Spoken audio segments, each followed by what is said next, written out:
Bugün elimizde kelimenin tam anlamıyla ortalığı sarsan bir kaynak var. David Graeber ve David Wengrow'un Her Şeyin Şafağı, İnsanlığın Yeni Bir Tarihi adlı kitabı. Evet, gerçekten de sarsıcı bir çalışma. Bize okulda, belgesellerde anlatılan ne varsa alıp neredeyse hepsine meydan okuyor. Aynen öyle. Bizim de buradaki amacımız bu devasa kitabın içindeki en temel, en çarpıcı fikirleri damıtmak.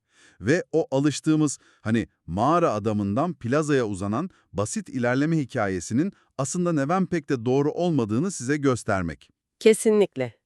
Çünkü o basit hikaye bize genellikle sadece iki seçenek sunar, değil mi? Evet, ya biri ya diğeri. Ya Jean-Jacques Rousseau'nun o romantik tablosu. Bir zamanlar doğayla uyum içinde yaşayan masum avcı toplayıcılardık. Sonra tarım ve şehirler geldi, her şey bozuldu.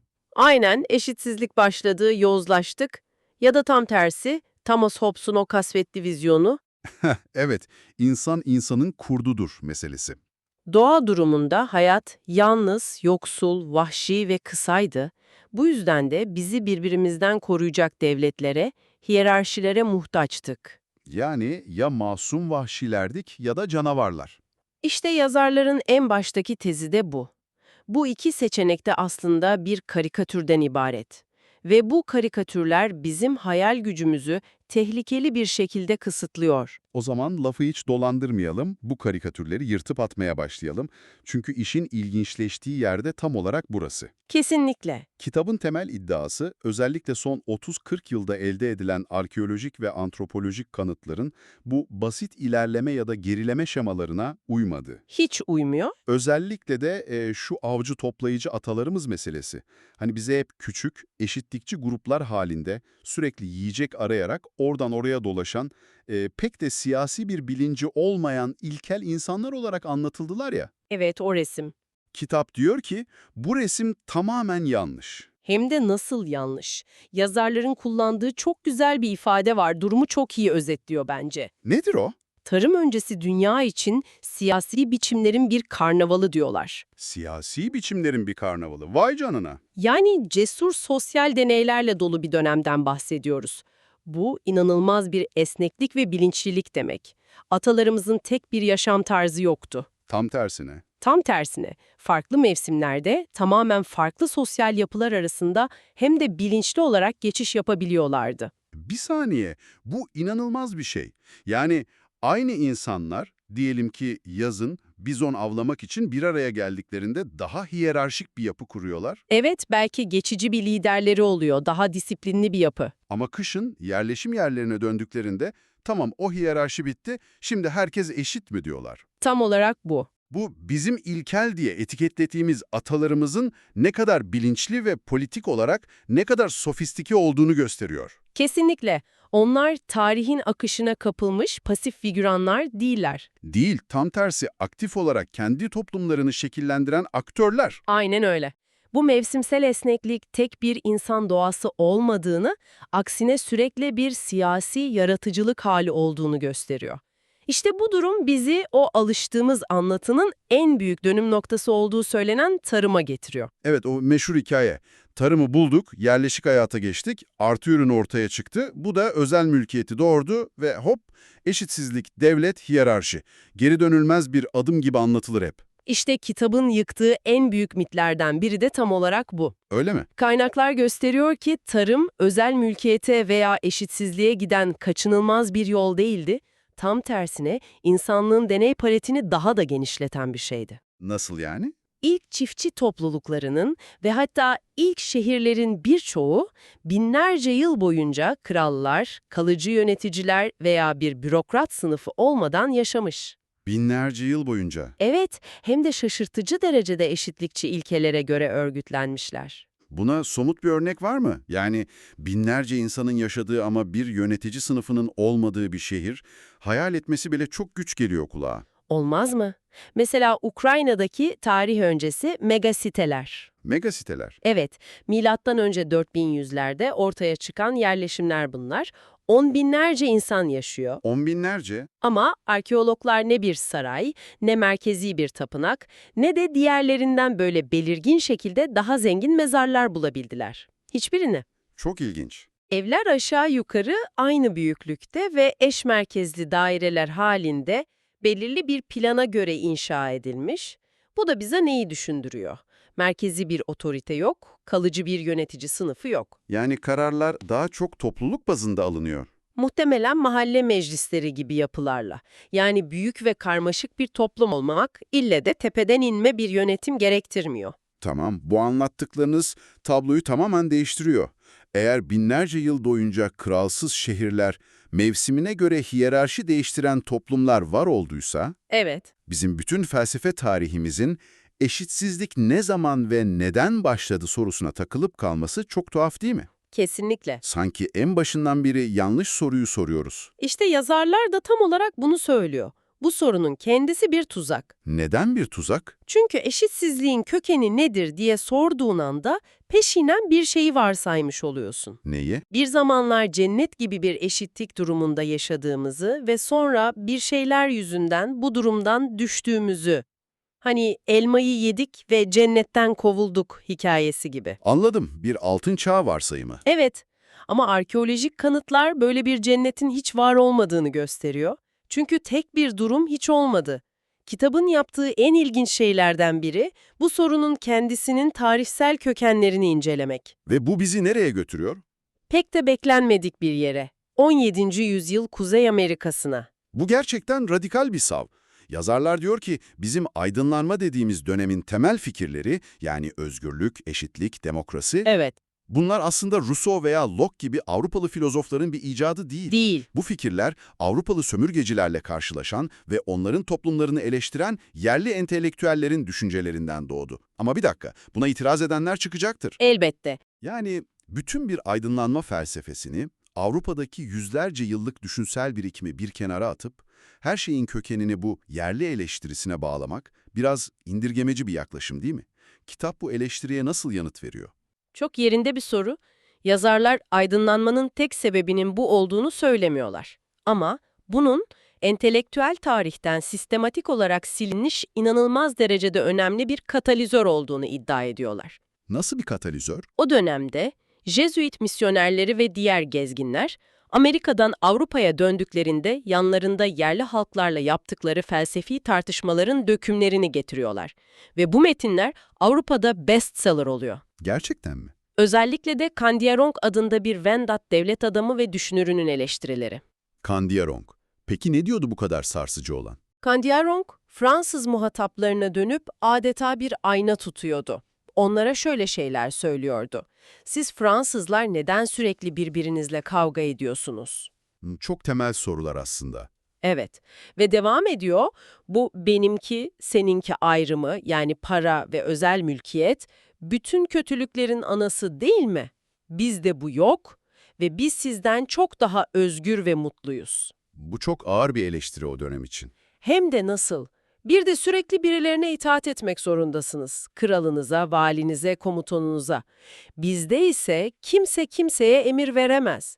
Bu eleştiriler, hiyerarşiyi Tanrı'nın emri olarak gören Avrupalıların zihninde bir bomba etkisi yarattı. Anlıyorum yani ya biz gerçekten de böyle yaşamak zorunda değilsek sorusunu ilk defa bu kadar güçlü bir şekilde duymuş oldular. Tam olarak bu. Peki Avrupalı entelektüeller ne yaptı? Haklısınız mı dediler? Pek sayılmaz. Bu yerli eleştirisi o kadar güçlüydü ki, Turgot ve Adam Smith gibi düşünürler buna karşı entelektüel bir savunma mekanizması geliştirmek zorunda kaldılar. Savunma mekanizması mı? Evet, işte tam o noktada insanlık tarihini avcılık, pastoralizm, tarım ve sanayi gibi sözde ilerlemeci aşamalara ayıran evrimsel şemalar ortaya çıktı. Yani bu şemalar sonradan mı icat edildi? Buradaki asıl amaç şuydu. Bu şemalar yerlilerin rasyonel eleştirilerini ilkel bir yaşam tarzının doğal bir yan ürünü olarak gösterip geçersiz kılmak için tasarlanmıştı. Yani onlar daha avcı toplayıcı o yüzden böyle konuşuyorlar demek için. Aynen. Elbette özgürlüğü övüyorlar çünkü onlar henüz uygarlığın nimetlerine erişememiş basit avcılar. Biz ise daha ileri bir aşamadayız ve bu ilerlemenin bedeli de bu hiyerarşilerdir demek gibi bir şeydi bu. Yani aslında bu tarihsel aşamalar teorisi rahatsız edici bir eleştiriyi savuşturmak için icat edilmiş bir karşı argüman. Tamamen. Bu bütün bakış açısını değiştiriyor. O halde yazarlara göre eşitsizliğin kökeni yerine sormamız gereken doğru soru ne? Kitabın önerdiği yeni ve bence çok daha güçlü sorular şunlar. Nasıl oldu da bu kadar sıkışıp kaldık? Sıkışıp kaldık. Ve toplumsal düzenimizi yeniden yaratma ve farklı şekillerde yaşama özgürlüğümüzü nasıl kaybettik? Buradaki kilit kelime sanırım özgürlük. Kesinlikle. Yazarlar, insanlık tarihinin büyük bir bölümünde atalarımızın bugün bizim büyük ölçüde kaybettiğimiz 3 temel özgürlüğe sahip olduğunu savunuyor. Neymiş onlar? Birincisi, yer değiştirme ve taşınma özgürlüğü. Bu çok temel bir şey gibi duruyor ama modern dünyada ne kadar zor olduğunu düşününce pasaportlar, vizeler, sınırlar, mülteci kampları Neredeyse imkansız hale geldi. Beğenmediğim bir yerden kalkıp başka bir yere gitmek. çok zor. İkincisi, emirlere uymama özgürlüğü. O nasıl bir şey? Bu, bir liderin veya otoritenin keyfi emirlerine karşı koyabilme ve bunun sonucunda açlıktan ölme veya hapse atılma gibi ciddi bir yaptırımı olmaması demek. Hani o mevsimsel liderlikte olduğu gibi. Aynen, liderin otoritesi sadece o iş için geçerliydi ve insanlar onun emirlerini mantıksız bulursa basitçe dinlemiyordu. Bu da aslında bugün kaybettiğimiz bir şey. Hayatta kalmak için bir patronun, bir ev sahibinin uymak zorunda olduğumuz binlerce küçük emir var. Üçüncüsü ne peki? Üçüncüsü ve belki de en önemlisi, toplumu yeniden şekillendirme özgürlüğü. Yani mevcut sosyal düzeni beğenmiyorsanız, arkadaşlarınızla bir araya gelip, biz bu oyunu oynamıyoruz, şurada kendi kurallarımızla yeni bir topluluk kuruyoruz deme hakkı. Bu üçüncüsü aslında diğer ikisinin bir sonucu gibi. Yani istediğin yere gidebiliyorsan ve istemediğin emre uymuyorsan, zaten bu yeni düzeni kurma gücün de olur. Kesinlikle. Bu, bugünün dünyasında neredeyse imkansız. Devlet, yasalar, sınırlar. Yazarların dediği gibi sıkışıp kalmışız. Kesinlikle. Yazarların sıkışıp kalmak dediği şey tam da bu. Sadece coğrafi olarak değil, zihinsel olarak da sıkışıp kalmak. Bu üç özgürlük, atalarımızın bizden daha basit veya naif değil. Tam tersine bizim entelektüel akranlarımız olduğunu gösteriyor. Aynen öyle.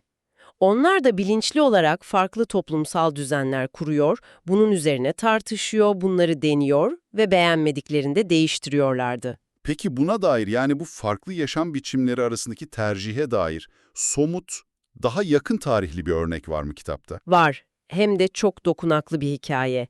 Helena Valero'nun hikayesi. Kimdir Helena Valero? 1930'larda Brezilyalı bir ailenin kızı, seyahat ederken Yanomami halkı tarafından kaçırılıyor ve 20 yıl boyunca onlarla yaşıyor. 20 yıl. Evet, sonra bir şekilde Batı medeniyetine geri dönüyor.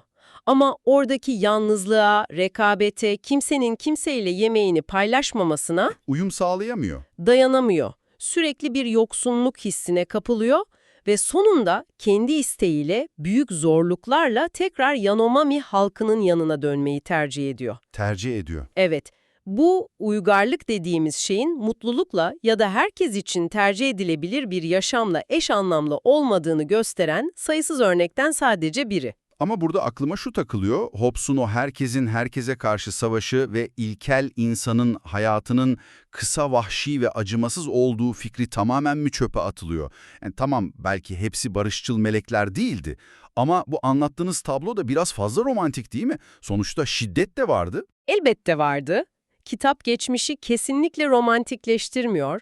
Hobbes'un görüşünün de Rousseau'nunki kadar kanıttan yoksun bir genelleme olduğunu gösteriyor. Nasıl yani? Örneğin meşhur buz adam Ötzi'nin sırtında bir okla bulunması gibi vakalar sık sık ilkel insanın şiddet dolu doğasına kanıt olarak sunulur. Evet, hep bu örnek verilir. Ama yazarlar aynı derecede geçerli, hatta daha yaygın olan başka kanıtlara işaret ediyor. Mesela Romito 2 olarak bilinen 10.000 yıllık bir iskelet. Romito 2. Bu kişi avcılık yapmasını imkansız kılan şiddetli bir cücelik türüyle doğmuş. Buna rağmen topluluğu onu bebekliğinden yetişkinliğine kadar desteklemiş, beslemiş ve öldüğünde özenle gömmüş. Yani ona bakmışlar. Hem de yıllarca. İstatistiksel olarak bakıldığında, tarih öncesi mezarlarda bu tür bakım ve destek görmüş engelli bireylerin sayısı, şiddet sonucu ölmüş bireylerin sayısından çok daha fazla. Anladım, yani iki taraf da kendi anlatısını desteklemek için kanıtları cımbızla seçiyor.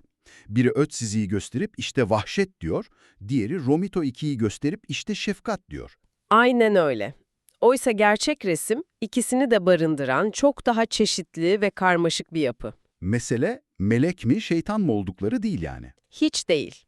Mesele onların da bizim gibi ahlaki ve siyasi kararlar alabilen, farklı toplumsal olasılıkları deneyebilen karmaşık insanlar olduğunu kabul etmek. Belki de asıl kaybettiğimiz şey budur. Sadece o üç temel özgürlük değil, aynı zamanda bu deneysel, oyunbaz ve politik ruhun kendisi. Her şeyin şafağı. Bize insanlık tarihine dair bildiğimiz hikayenin sadece bir hikaye olduğunu, hem de pek doğru olmayan bir hikaye olduğunu hatırlatıyor. Bizi atalarımızı tarihin pasif kurbanları olarak görmekten vazgeçip, kendi tarihlerini yazan zeki, yaratıcı ve politik aktörler olarak görmeye davet ediyor.